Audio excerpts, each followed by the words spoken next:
दिल्ली की फ़िरक़ावाराना तशद्दुद को MIM सदर असदुद्दीन ओवैसी ने मनसूबा बंद नस्लकुशी करार दिया है। न्यूज़ 18 से खास बातचीत में असदुद्दीन ओवैसी ने कहा कि पुलिस फसाद बर्पा करने वालों का साथ दे रही थी और हुकूमत खामोश थी।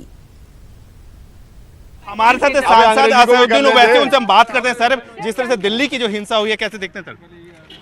ये इसको हिंसा नहीं कह सकते आप। ये प्री प्लान तरीके से एक जेनोसाइड प्रोग्राम वहाँ पर हुआ है। ये तो हिंसा नहीं है, तो बाकायदा प्लानिंग प्रोग्राम के साथ किया गया है और पुलिस उनका साथ दे रही थी, सरकार खामोशी बनाई बैठी थी। इसीलिए आज हम देखते हैं कि 45 लोगों की मौत हुई है, हज़ारों करोड़ की जायदाद को नुकसान पहुंचा है और कई लोग बेघर हो चुके हैं। तो यही है इसकी हकीकत।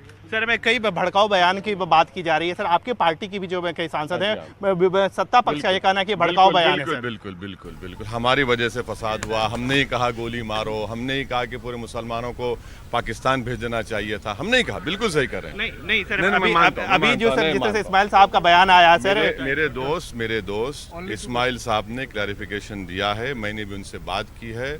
मुफ्ती साहब को मैंने कहा है कि आप जरा क्वेश्चन एक्सरसाइज करें। मुफ्ती साहब ने उसका क्लैरिफिकेशन दिया है, तो देख लीजिए ना, देखकर मुझे सवाल करिए आप।